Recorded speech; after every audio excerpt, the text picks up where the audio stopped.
You think you know the story of RoboCop, but this 80s action masterpiece is much deeper than just a cyborg catching criminals. Did you know the director actually envisioned the entire movie as a sci-fi retelling of the life of Jesus? Or that Alex Murphy's mind is secretly the missing link that created Skynet? Today, we're uncovering 14 hidden truths about RoboCop 1987. And tucked inside it, there are shocking Easter eggs that reveal a secret connection to the Blade Runner and Marvel universes. Number 1. The hidden Blade Runner connection. Did you know the idea for RoboCop actually came from Blade Runner? Edward Neumeier, who would eventually write RoboCop, was working as a junior story executive for the studio behind Blade Runner.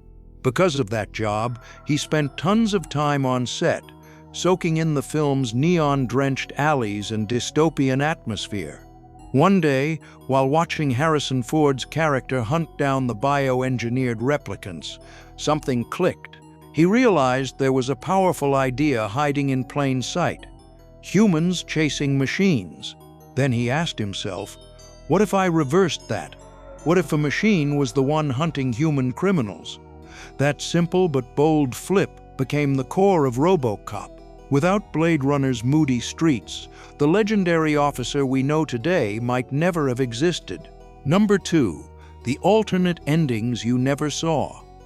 RoboCop almost ended in a much darker place than the version we know today. In the earliest script draft, Lewis was actually supposed to die in the steel mill shootout, and her death would have pushed Murphy into a final act of pure vengeance. Paul Verhoeven eventually dropped that idea, deciding the story needed her alive as Murphy's last meaningful connection to his human side. The second unused ending was even more unsettling.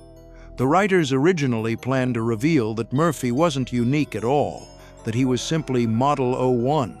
The final shot would have pulled back to show rows of unused RoboCop units, each waiting to be activated, each built from the remains of fallen officers. However, the idea was scrapped because every RoboCop suit cost roughly $1 million and would have crushed the production budget. Number 3. America's sharpest satire in disguise.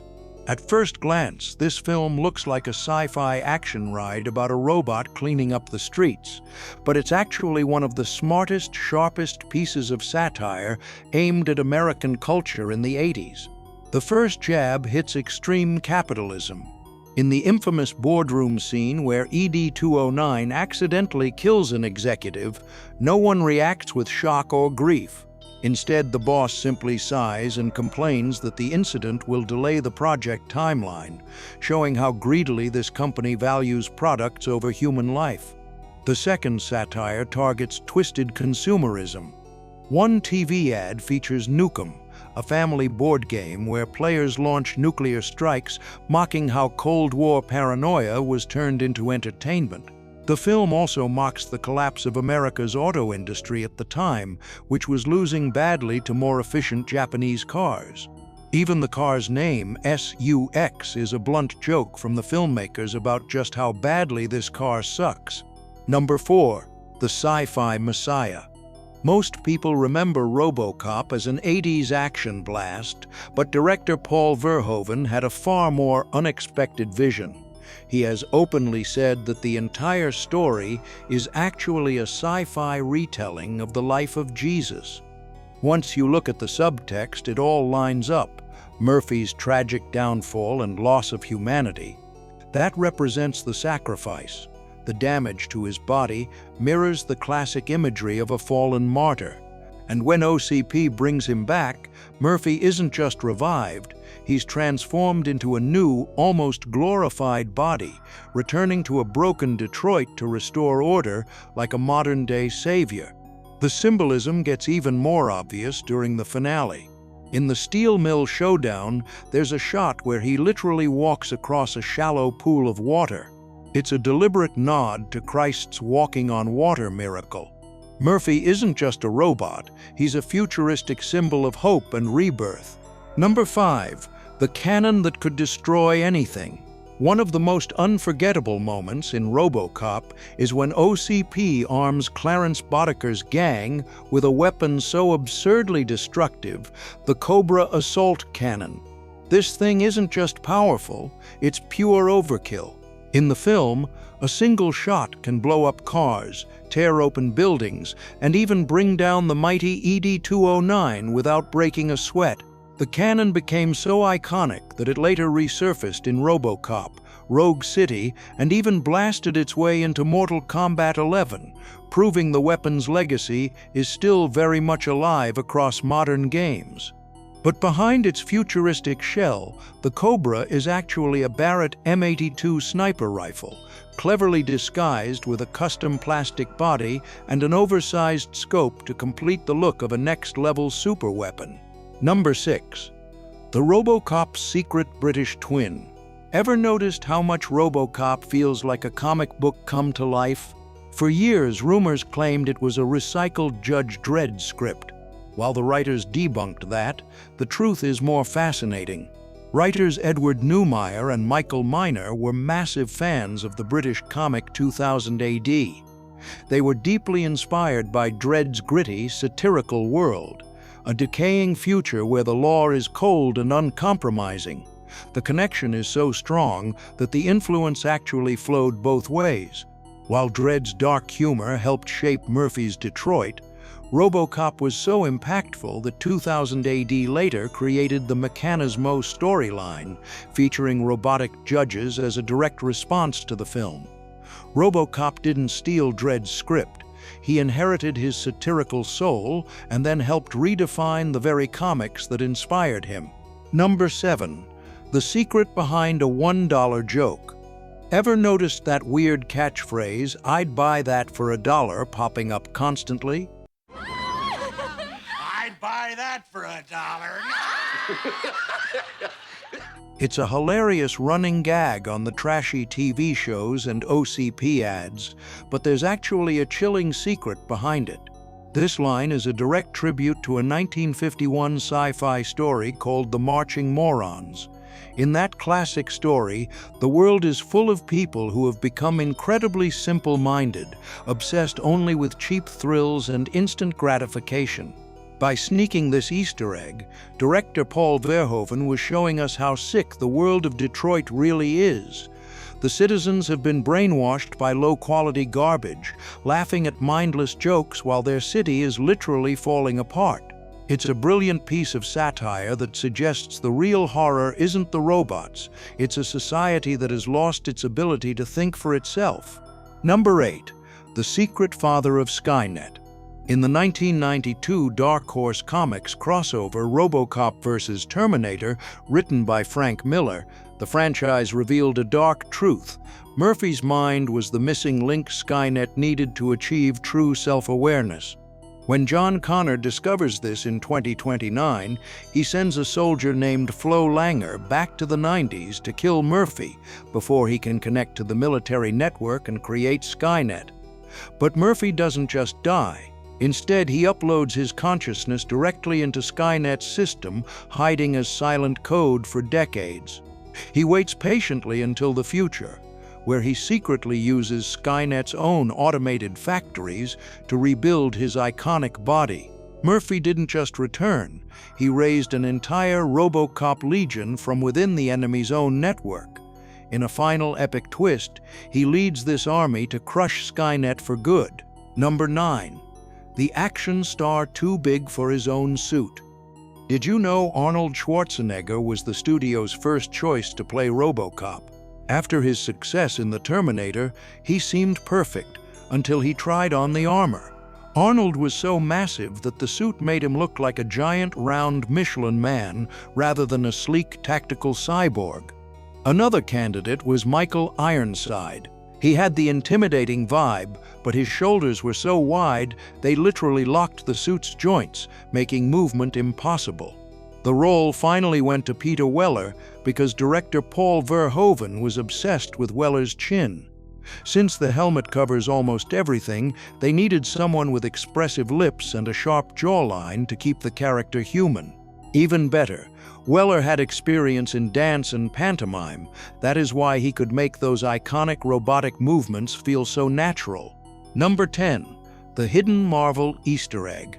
Remember that iconic scene where RoboCop shuts down a robbery at a convenience store? If you look closely at the comic book rack, there's a secret hidden in plain sight, an issue of Iron Man. Back in 1987, Iron Man wasn't the global superstar he is today. He was just a B-list superhero. However, the screenwriter, Edward Neumeier, actually insisted on having that specific comic placed there as a special tribute. Neumeier wanted to highlight the deep connection between the two characters. It's all about the concept of the man inside the machine. Both Murphy and Tony Stark are defined by their struggle to maintain their humanity while trapped inside a mechanical shell. Number 11. The dark design behind RoboCop's true limits. Everyone remembers Directive 4, the hidden rule that shuts RoboCop down the moment he targets a senior OCP executive. But early lore reveals something far darker. If Murphy even attempted to break Directive 4, his system wouldn't just freeze. It would attack him from the inside, triggering violent spasms, overloads, and even a simulated heart failure programmed as OCP's ultimate punishment. To them, he wasn't a hero, just a tightly controlled product that could never step out of line. And the eerie part doesn't stop there. In early drafts and concept talks, RoboCop wasn't meant to show Peter Weller's face at all. He was imagined as a fully mechanical figure with sensors instead of eyes.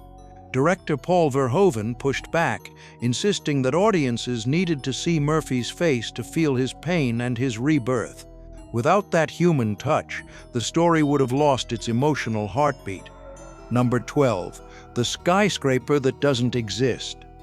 The OCP headquarters is the ultimate symbol of corporate evil, but there's a secret behind its massive scale. Believe it or not, this towering fortress isn't in Detroit, and it isn't even a skyscraper. The production actually used Dallas City Hall, a unique inverted pyramid designed by I.M. Pei. In reality, the building is only a few stories tall.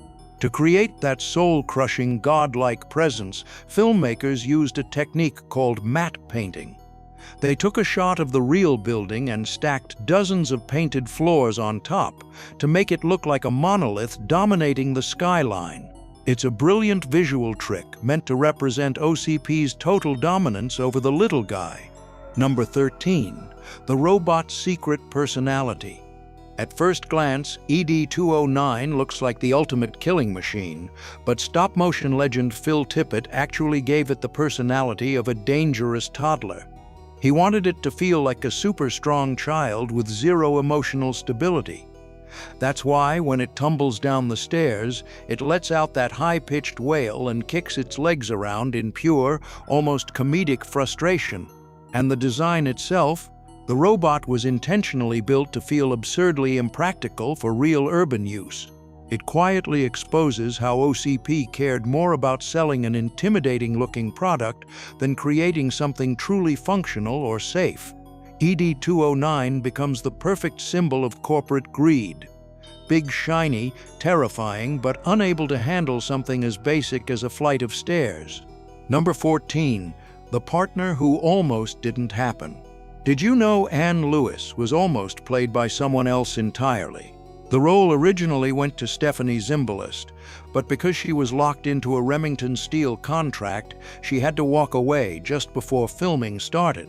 That twist pushed director Paul Verhoeven to choose Nancy Allen instead. Nancy came from a strong law enforcement family.